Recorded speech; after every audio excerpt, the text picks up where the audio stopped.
So I'm really excited to introduce Rupendra Guha-Majumdar today. I'm really anxious to hear his poetry. We've been chatting a bit, so I get a sense of what kind of a man he is, which is amazingly well-rounded and deep thinking. So Rupendra completed his MA in 1972, teaching undergraduate English at campus colleges until 2009, after which he moved to the postgraduate faculty of English in Delhi University as an associate professor.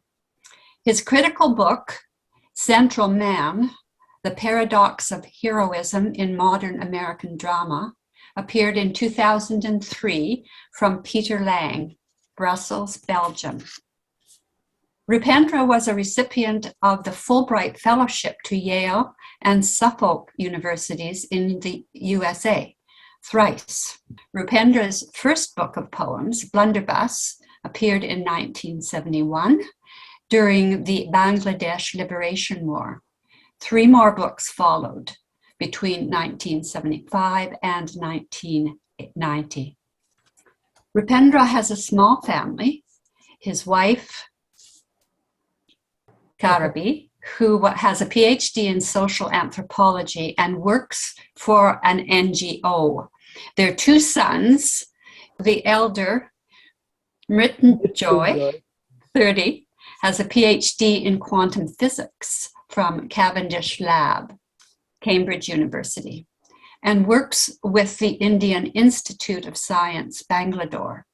And his younger son, Tirthankar, 25, is an engineer and works in MNC in Bangalore. CODA, published by Silverbow Publishing, is Rupendra's 5th collection of poetry and is available worldwide at retail bookstores and libraries through iPage distribution. And it is also available on Amazon and at the Silverbow online store. Now, Candice James of Silverbow Publishing will say a few words. Yes, never really known as a woman of few words. I shall be today. It was my pleasure when Rupendra's manuscript crossed my desk. I took a look at it and like right away, you just know when something is great right away. Like I thought, wow. And I kept reading through it, and I actually didn't read all the way through it because I knew how great it was when I got to about a quarter through it. So I just immediately said, yes, I want to publish this. If you're interested, blah, blah, blah, blah, blah, I'll send a contract. And he was interested. I sent a contract. And here we are today with the great Rupendra Guha-Majumdar. So I shall now turn it over to the boss, Rupendra. Oh, the boss, hardly the boss. I have selected a few poems at random.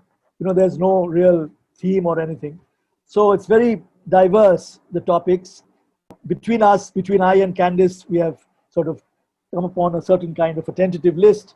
So I'll read them out, and I'll give little small introductions to each of them, you know, so that you get an idea. So the first one is a poem called Spithead, Bermuda, 1999.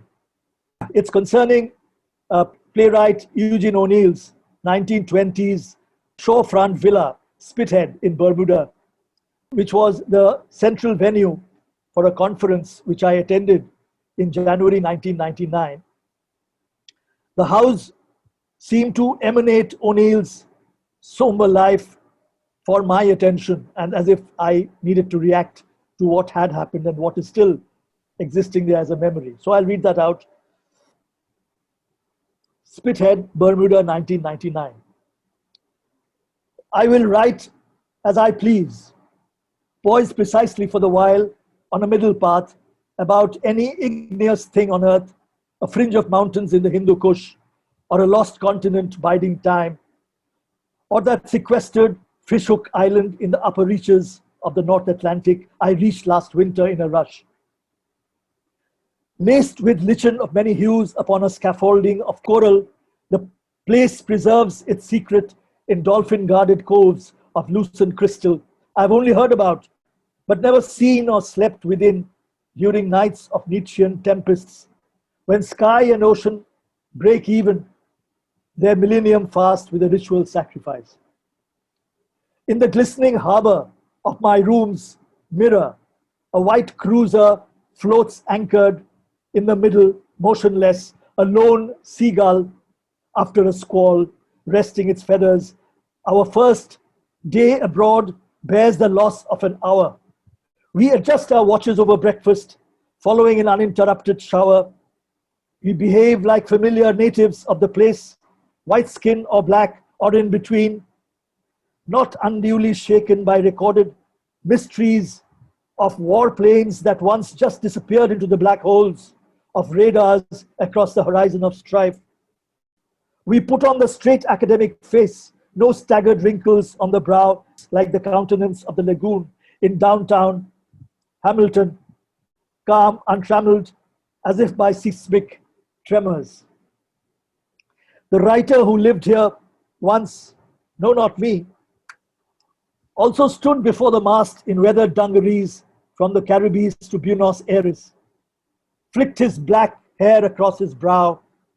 His eyes carried the swell of the ongoing surf in a backlash of tears for sons abandoned, misbegotten, wandering in pain. Spithead, his mansion at Land's End, lapped by waves, looks like a ship with its sails down and folded in the locker while moored in a lush equatorial cove. No hands on deck, awaiting sealed orders when all are back, captain, first mate, and rotgut company, to start the throttle under a darkening sky for an undisclosed passage, a voyage of primal reckoning, when the dead awaken and the curlew sings. The second one is called Temple Street, New Haven. Along Temple Street, beside the Central Park called the Green, and Yale University's old campus in downtown New Haven, stand three churches in a row with spires, each of them having spires, built during Puritan times of the first settlers, and at times evoking subversive and Gothic images from the past. Temple Street, New Haven. All these years, upright, three houses of God, elbow to elbow on the green, is a bit too much. Since it was pilgrims who were supposed to converge there, not walls of stone turned eastwards, to give thanks for small mercies rendered. But watch, at dusk the three towers become the blunted trident of the bronzed sea god, poised for recompense for all the children who did not reach the green square of grass to feed the pigeons. Their small hands still push the racked waves onwards. Their breaths lift the seagulls gently over the foam. The third poem is called Second Baby at Age 2. So, a marvelous quality about children is their natural talent to declassify fixed categories of meaning, a quality that endows them with the perception and energy of original explorers of new territories.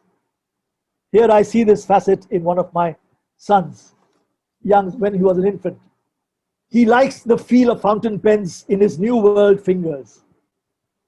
His eyes reconnoiter the horizon of pages as his bits of doodling stumble and slide over each other like waves over shiny boulders in the foothills of the Himalayan mountains. His monologues are often inconclusive in thematic content. But what of that? His kind of words possess the projected elan of the frontier man, unmindful of the final call of worlds closing in on themselves. Next one is a poem called Riding Purva Express. When my mother was alive, I used to visit her from time to time in my hometown. It was a long distance by train along the Gangetic Plains, and as her health deteriorated with age, each of my trips would foster deep anxiety till I would be by her side.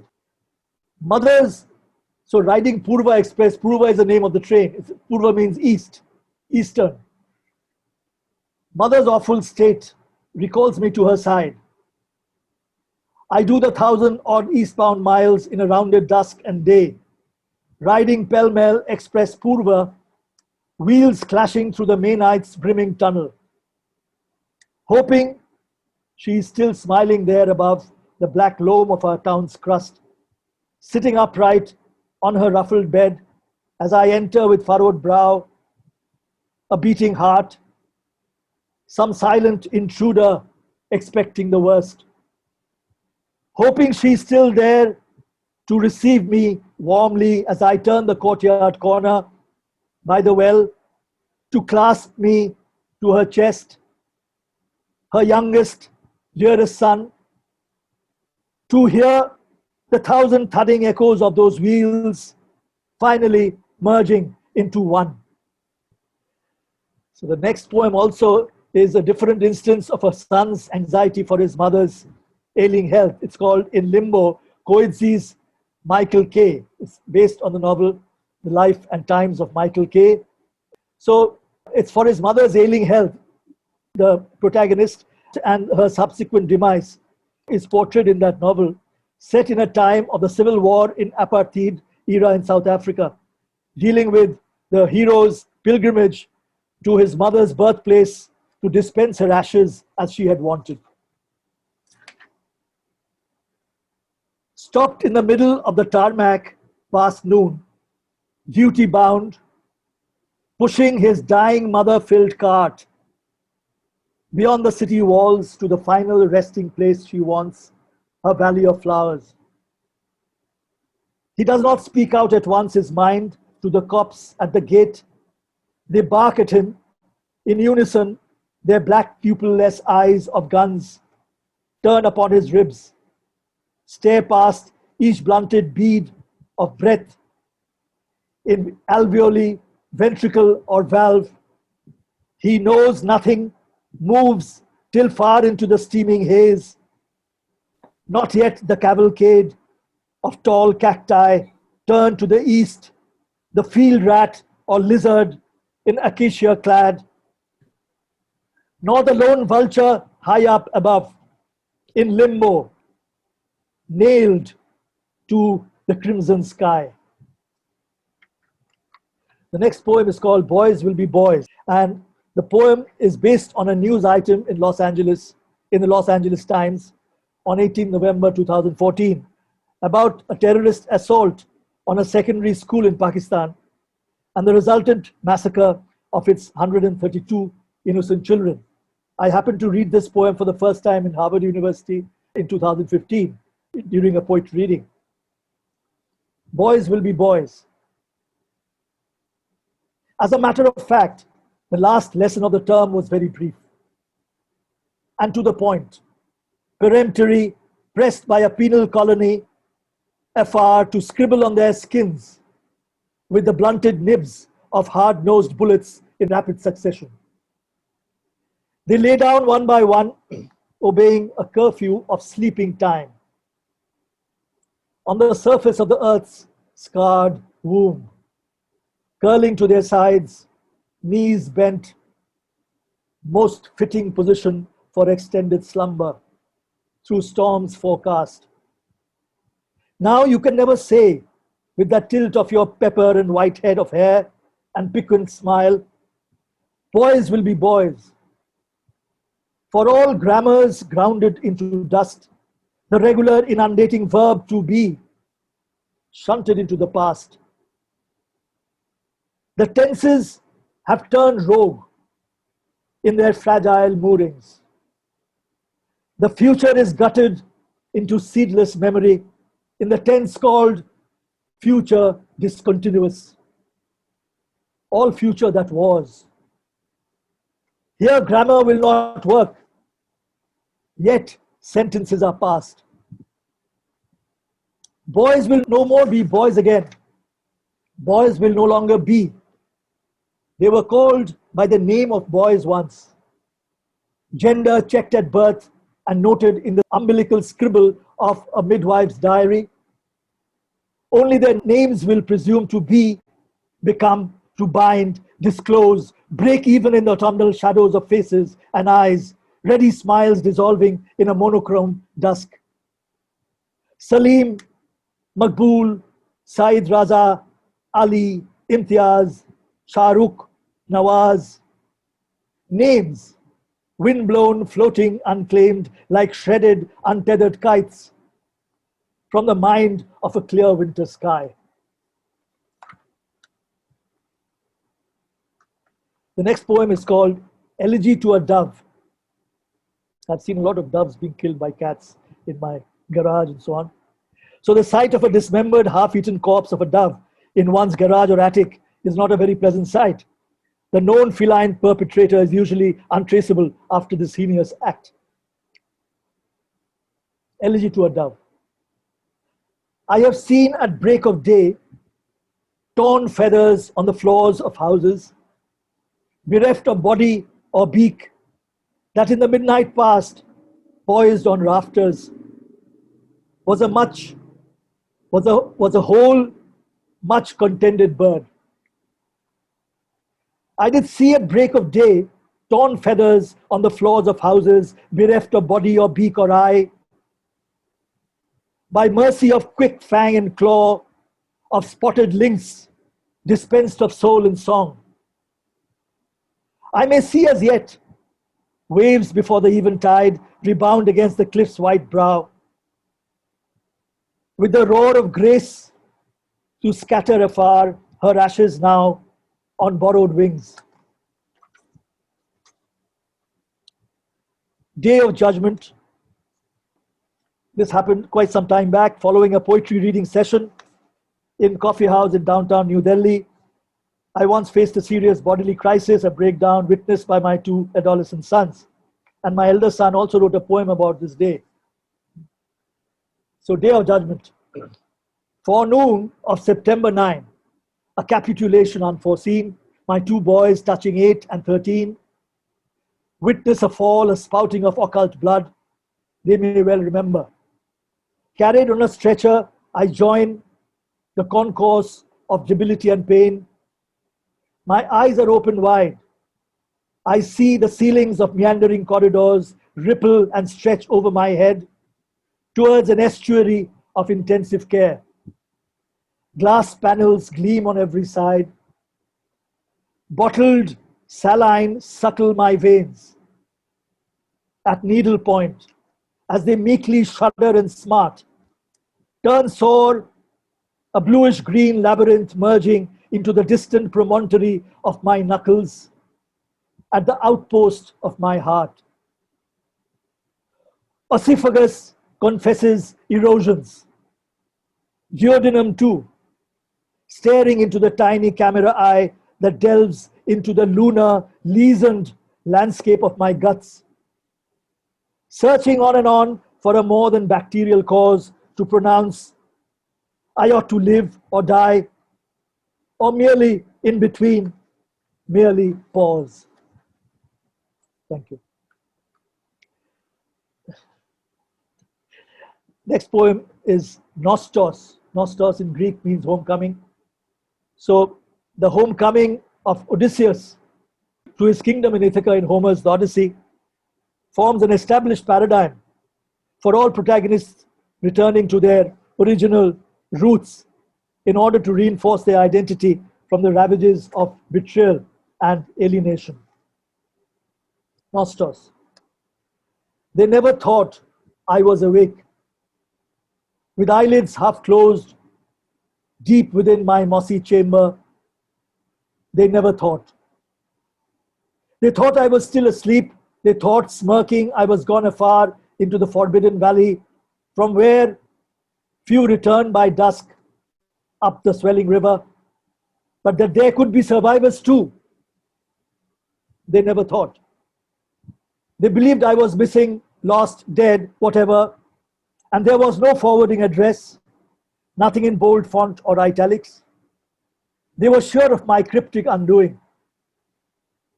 It was the peak of summer, streets was deserted, a cat meowed, ears flattened, hungry. I did not wish to swing the millennium bell to break the silence of my passage. My delayed return that would make up for lost time. they never thought.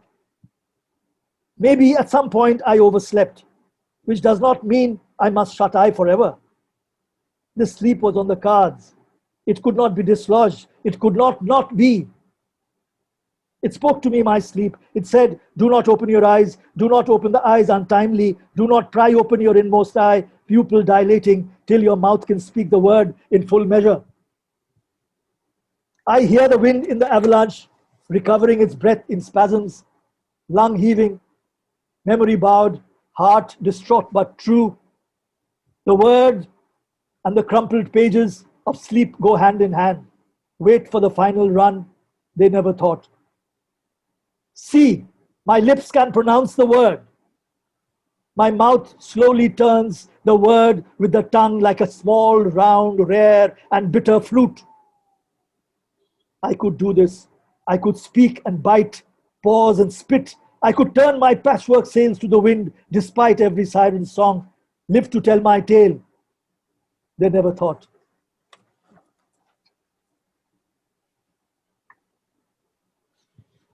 Cinders. So it's about my mother again, who has left me with many images. So my mother was a beautiful human being who suffered extensively in the last stages of her life in the wake of her liberation from bodily infirmities. Cinders.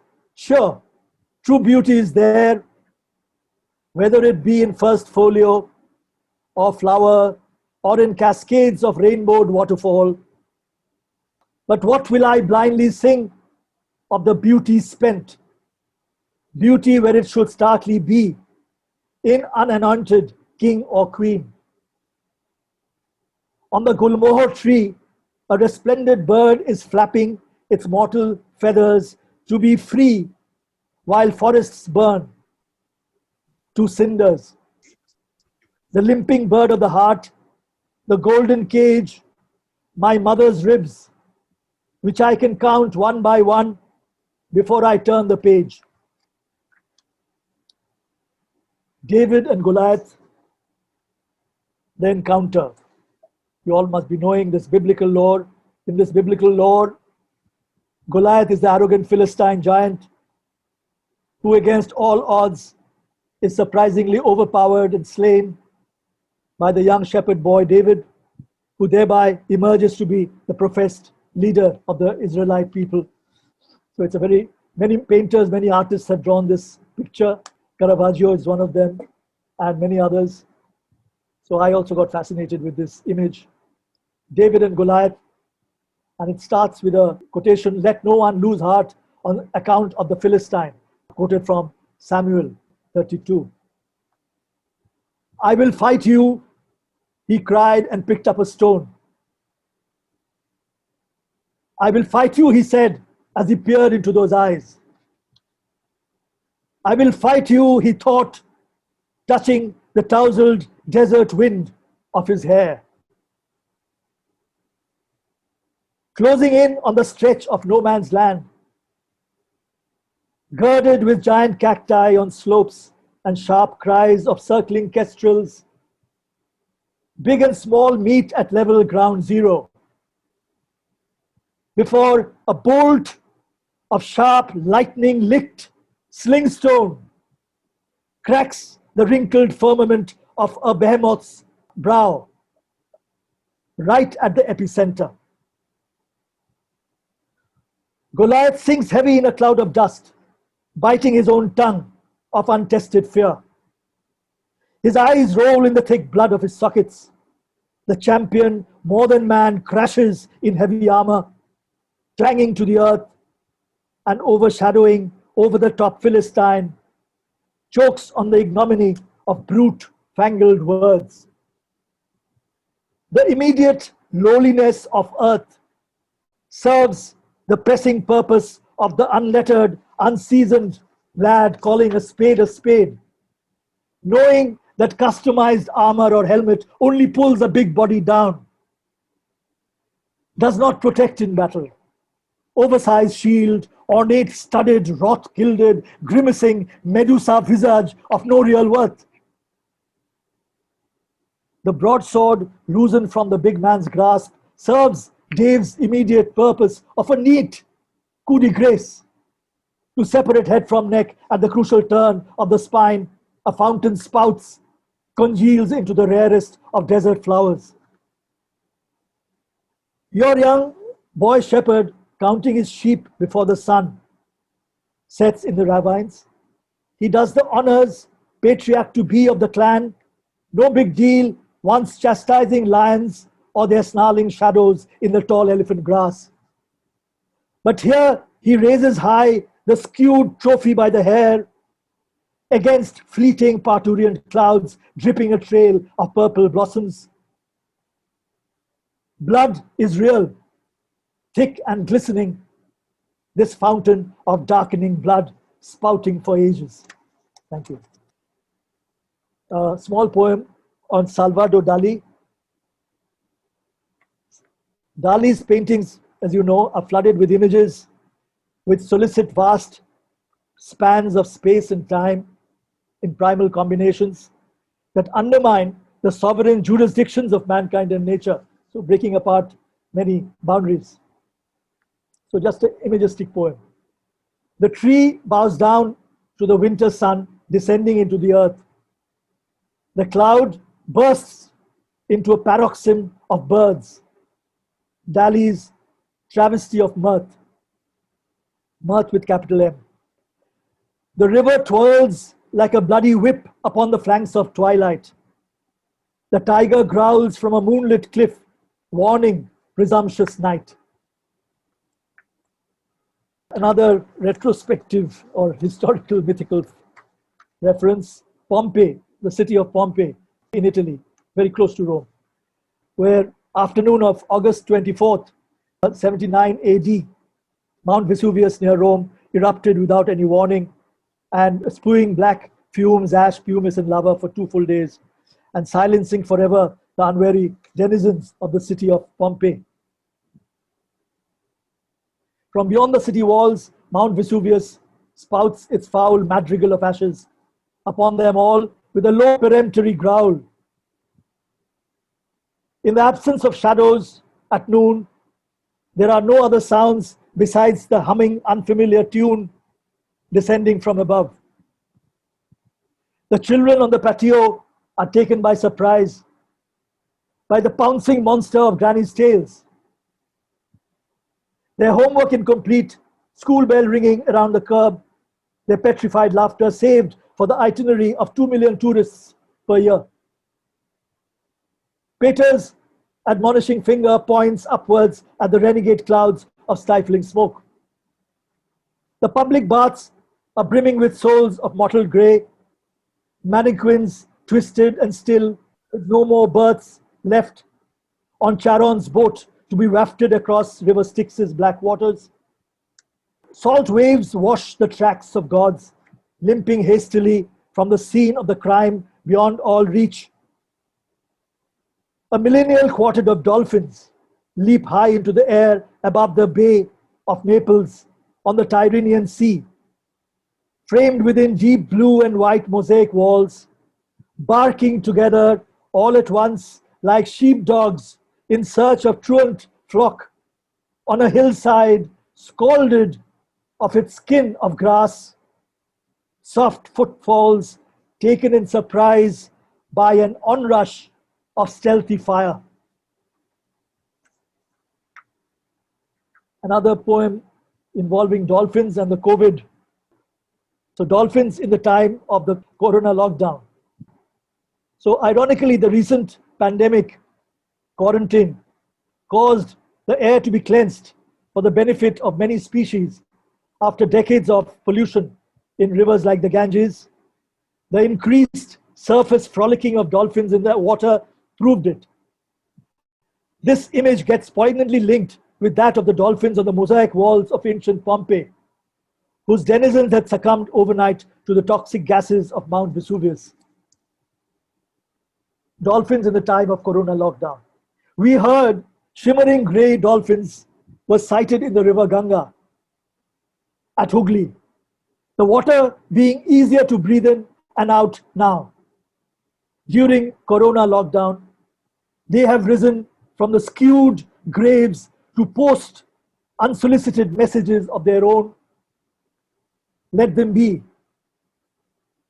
Next are these ultramarine mosaic dolphins leaping over the wall in Pompeii, which got pressed and veiled in time, an unfolding curtain of volcanic ash, descending suddenly upon a mob of bewildered faces. They carry messages too, in brick, dust, and lime. Let them be. This poem is called Nocturne. It is a contemplation of the night of Gautam Buddha's prescient decision to renounce home and the world of wealth, pleasure, and power for a different, more liberating dimension of truth and reality. And we see in that life is simultaneously static and continuously, constantly changing. These two realities are seen together. Nocturne, the Buddha steps out. Eyelids in downcast mode, decisive as in battle. The man at the helm of things, warrior still, acutely sure of the way the world's time passes. Unshod, you step into the night in a trice. You give up the seen for the unseen, the moonstruck future for the now. No one knows of your spring passage, your breath of fragrant air. Only the dusk crickets wobble staccato tremors deep within your extended plan. Closely parley and pause, knowing full well a new war is on the cards. While the kingdom sleeps, indifferent to the loud chronicle of frogs. Beyond the walls stretch fields of corn. River Anoma flows into the valley. Blue jackals on their beat nudge the full moon with moist snouts, howl in unison at midst of shadows. Your feet barely touched the marbled outreach of the courtyard. You quickly cross to gain the final gate of the citadel you know too well. Moonlit aglow, the watchtowers, halls, endless corridors, stepwells echoing footsteps, furtive voices, the wind-stirred, tinkling chandeliers, jostle as you pass recumbent shapes of guards. You pass grey shut-eye pigeons nodding on their feet, for once untouched, unwrenched in sleep by the spotted lynx on his late-night prowl. Ivory white, your steed Kantaka, caparisoned for this end, paws the soil by the gate, snorts acquiescence, bears you quickly to the edge of the forest, from where one of your kind, forfeiting birth, never returns. It's late in the gloaming. The moon's quite full. Your dream eagle soars above the crescendo of waterfall spray and wind in the gorge as pebbles fly from under the hooves of your galloping warhorse. Your head held high, crowned only by a hovering aureole of fireflies.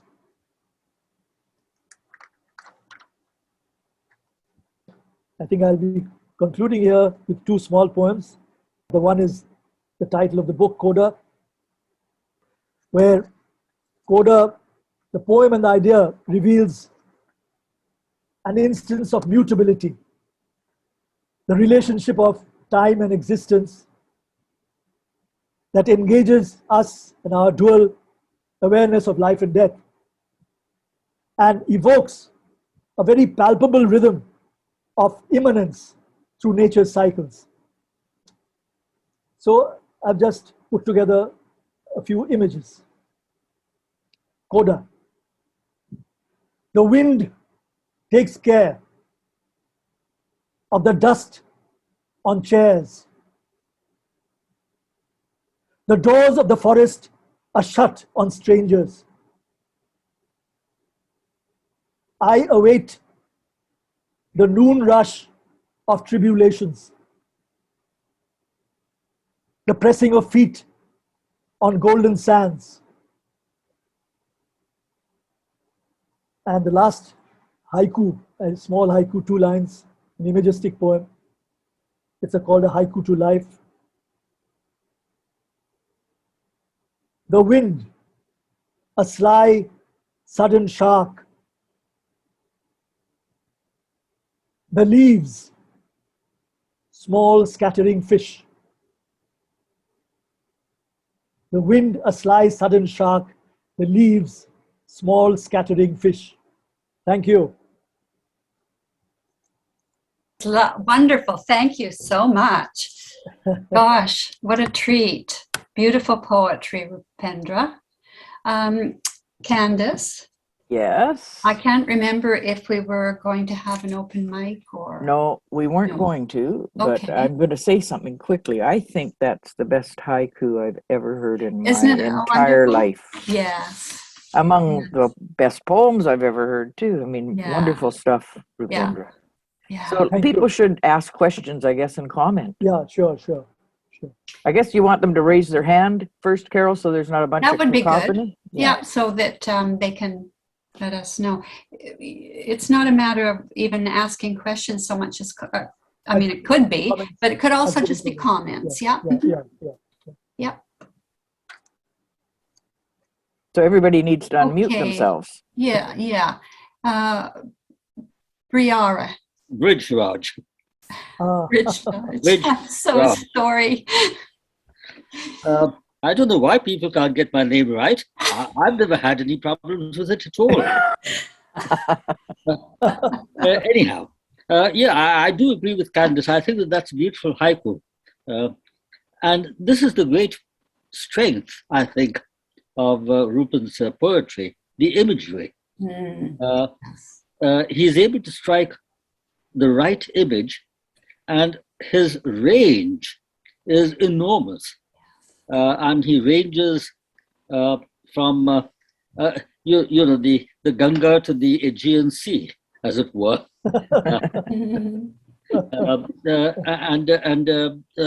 There's this the ability, for example, to connect the dolphins at Hooghly with the dolphins in Pompeii. This kind of a range, I think, adds to the quality of the poetry.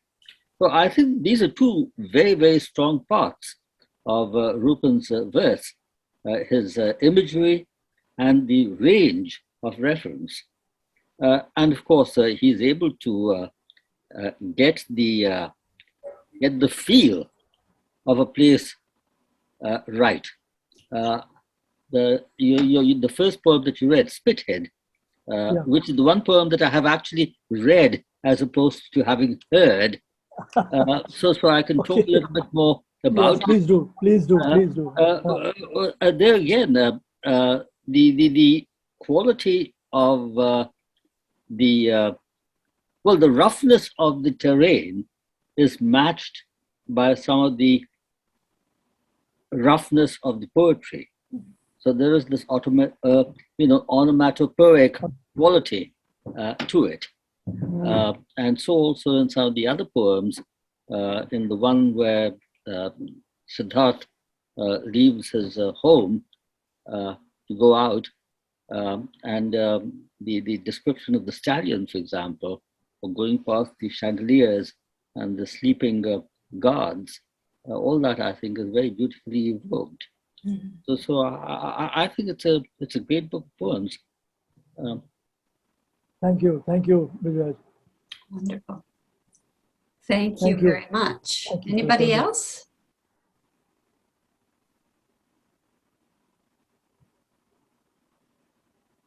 Ron, hi Ron. How are you? Hi Ron, good to see you. This Boston. Well, this has been a big pleasure for me. I think Rupendra and I have not met in, 6 I years. don't want to, how Five- many 5 6 years? Five years. 5 years. At least 5 years. 2015.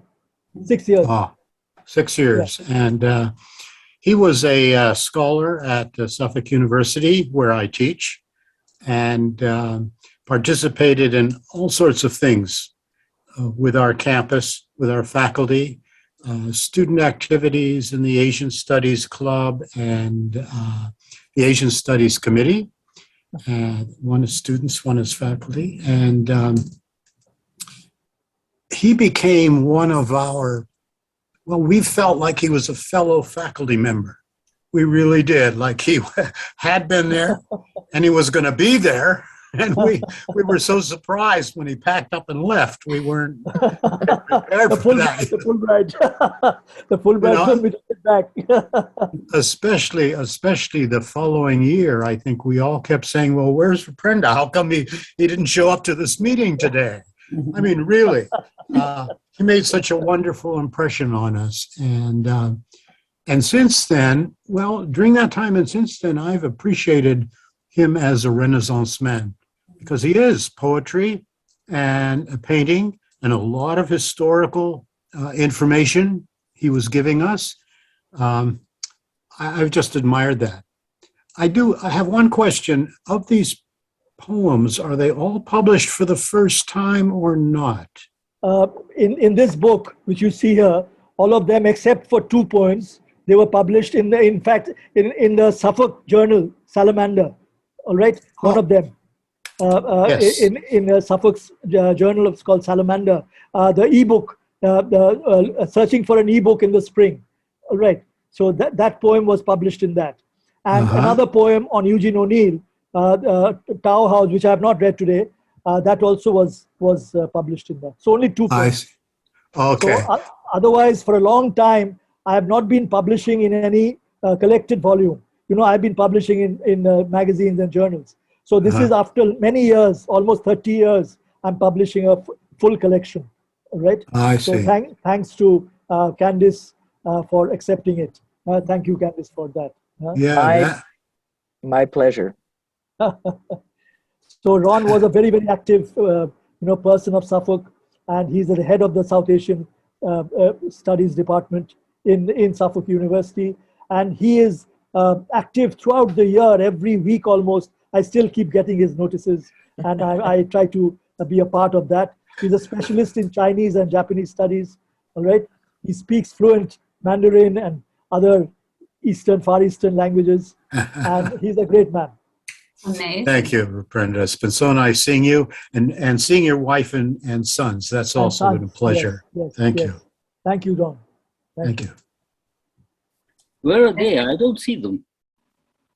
আচ্ছা মৃত্যুঞ্জয় তোমাকে দেখতে পাচ্ছি না Mrityunjay please show yourself I saw Mritsunjay a little while ago.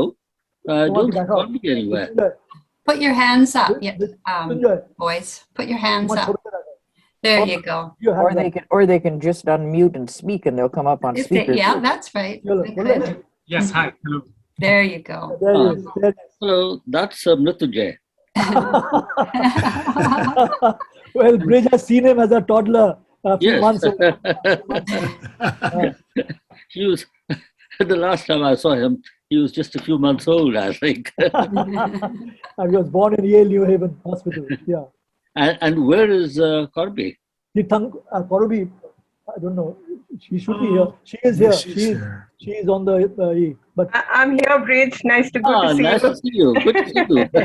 Yeah, good to see everybody. Thank you for coming.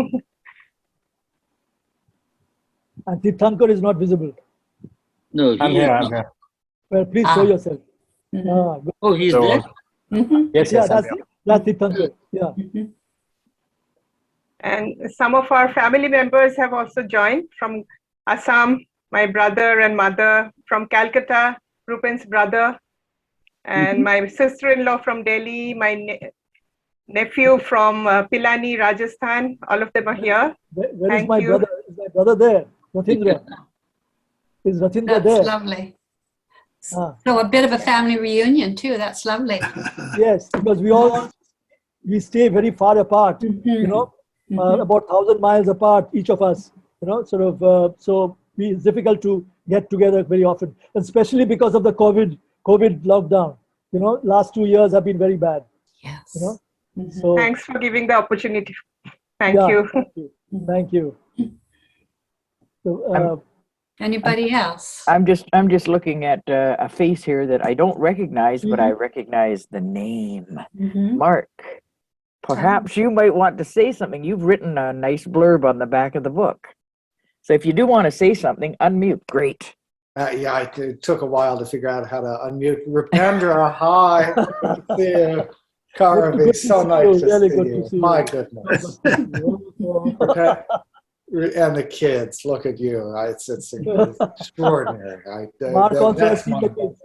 Yes, Mark has seen. Rupendra, congratulations, Rupendra. This Thank is you, thank you. a beautiful, beautiful work. Yes, thank you very much. And It's just fantastic. Just fantastic. So, I'm Mark has- so glad to have heard you read too. yes, yes, Mark has written the blurb on the back of the book, and he has studied literature, and he's an emeritus professor of law, you know, in Stanford, Rutgers University. Okay. And also a very, very active person in many fields of, you know, which I will not even start to mention. You know, the number of books he has written, prize-winning books, and so And on. we met many years ago. Must have been 2011. We met in 2011. No. We met earlier. Your first No. time there. I came and stayed in your house. Yeah, well, of course you stayed in our house in 2011. That was the last time we saw each other. But I mean, when we first met, this was Yeah, that's long time ago. That's long time ago. 1992, I think. Yeah. Right. But yeah, it's been 10 years. And we had a very good friendship, and both Very. Stephanie and Mark, they were very close to us, me and Korobi, when Mrityunjoy was born.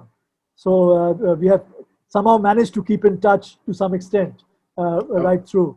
Yeah, I wouldn't let you go. And Mark has also promised to come to India at some time, and I look forward to that. You know that very much, and you know that you and your family are always welcome here. Always welcome. And your artwork hangs on our wall. Remember when in this graduate studies hostel. Exactly. Right, so when I was still a graduate student at Yale, Rupendra drew my dormitory room. A wonderful sketch among all of your just extraordinary art. Still there. Still there. It's still there. I am looking at a sketch of me that Rupendra you drew in, it says 2000. I'm staring at the computer. Yeah. Staring at it, not doing anything. Yeah, I have a bad habit of sketching people, but I don't keep it concealed. I show it to them, you know, and then they autograph it, you know. So it's not intruding into their privacy too much, you know, but certainly to some extent, till the time I show it to them, you know, and make them a part of the discourse, you know. So that way I have drawn people from all over the world, and in India also, all kinds of people, and especially my teachers and people who are close to me. Okay, they may not be great, but the sketches, but I hope it communicates something, you know, between two persons, you know, the way visually you are able to capture something about the person, you know, objectively, you know, it gives a good feeling, you know, of camaraderie. And speaking of visuals, you showed me a sculpture that you held up and showed me on screen before we started. Could you do that again and just say something about it? Yeah, I'll get that. Yes, put it away. Just 1 minute. I'll get that again. Okay, and we'll talk about you while you're gone. So that is something, you know, I do, you know, sculpture is a medium which is very demanding, all right, it cannot be done every day, you know, so it is something which needs a studio, if it's a big one, if it's a big sculpture, But small ones, little stone things can be quarried, can be done, without much of space required. I'm trying to see the sculpture which I made of the Buddha. So this is the sculpture. Raise it up a little bit. Oh, yeah, raise it up even higher and sit Okay. back. Sit back. Sit Take back. it, move back. And then raise it up. Lift it up. Lift it up. Up. Okay. Yeah. There, down, Down. down, Yeah, down, now down. down a Oh, bit. Perfect. Stop. Mhm. Wow. that's on the cover. Yeah, Right. it's Ah. lovely. Yeah. And it's like this, the I noticed Mark coming right up. yeah. My eyes Yes. are getting older. And here is Mine the too. sculpture. Yeah. The sculpture That's of the the, one. Now That's the move one. back. Back I up got a it. bit. Yeah, There you there. go. Now, what is that? Tell us all about that. yeah, that's a standing male figure, and dressed in a particular way. It's not that it's only Bengali, but they are wearing a pajama and a kurta. Kurta is a long dress, which is not tucked in. It is out. It's out, over the pajamas. And he's also wearing a shawl, which is in the winter time. You wear a shawl, and the face is abstract. The face is not naturalistic. It's So- abstract. Back up with it. We can see the fat. There, no, down just a bit. Oh, Lower back, it. Lower back, it. back. And then Perfect, lower. There you perfect. go. Now I got to sit forward and Yeah. like Mark and look at that. And you said the head is abstract. It's abstract because you see the nose and the eyes are not, Yes. it's not there, so it gives an impression from far. From far you can make out it's a face. So that's the quality of the face. So it was done not for an exhibition, but I had done it and I submitted it, and it was selected for a national exhibition in 1984. So Man of many, many talents. Yeah. Ronald put it right. Renaissance man. A true Renaissance man. It's a So privilege true. to know you, Rupendra. no, it's a privilege to know you. A privilege to know all of you. And Yeah. I hope all of us can meet again in sessions like this. It's a very heartwarming session and encounter. So all of us are very busy in our own respective spheres, and problems. But I think now and then we can make the attempt to come together, and also to pray for those places in the world which are undergoing a lot of havoc, Yeah. like what's happening in Ukraine. Yes. I think something which could be. We could all pray for that better sense prevails. You No? bet. You Touch bet. place. Yeah. Thank you. Thank you, Rupendra, for reminding us of that. It's important that we keep Ukraine and other such places in our hearts and I in feel our very strong. prayers. Yeah. Yes. So we've come to the end of so we've come to the end of the hour, and I have to say it's been a brilliant hour. It's been full of beauty and words and images, and I really thank you for that, Rupendra, and Candice for publishing this work. I restricted the number of poems because I thought there would be more time for speaking. Yes, you so bet. I did not. Yeah. Okay, Candice, anything? Oh, Thank sorry. you very much. Oh, thank you. I'd just like to say I'm very, very pleased with everybody that showed up, and I'm extremely honored that Rupendra's work and the man himself have crossed my path, because I'm richer for it, and so is our publishing company. Well, I'll just read a couple of chats if people don't mind me doing that. So from Steve Bloom, thank you, Rupendra, for the wonderful reading. Congratulations. Of course, I especially enjoyed your Spithead. And from Artie, I'm honored to listen to you, sir, again after 23 years as a front bench student. Thank you so much for including me in today's evening. what's the name? What was the name? It's Artie. There you go. She's just Artie, raising up okay, her. Artie. Yeah, that's He was right. a student of mine. Yeah. Yeah, In yeah. my college long ago. Yeah. And from Mandira Sharma, congratulations, sir. And from Kinkini, congratulations, Rupendra. Rupendra is the dada, the elder brother. Yeah. You know, she's my sister-in-law. Yeah. She's my sister. And from Reina, Vivid, Raina. thanks Raina. for the wonderful evening, Prof. Thank you. Thank you. Oh, there's so many of them here. I'm going to see if I can download them and just send them to you, and then you can read them. Okay. Yes, I think they are recorded with the video. That would be good. That would be. Yeah, I'd love to hear from them. You know what their presence is. Yeah. Well, thank you, Candice, for giving me this opportunity. And, My pleasure. My pleasure. Yeah. And Rupen, your mother sends your love. She was sitting behind me for a while. Yes, and yes. She asked, what took you so long? Thank you, Robin. You know, did you have something to say, Robin? Yes, we met about 80,000 years ago in the land of Moon. Oh, how cool. We come from the same place. You and I were on the ship of Lyra when Lyra was disintegrated. Absolutely. And our memories are very keen and sharp. You remember that. Yeah, absolutely. Thank you very much for coming. Yeah, thank you. So we can actually clap now. Turn on. Yeah, that's really good.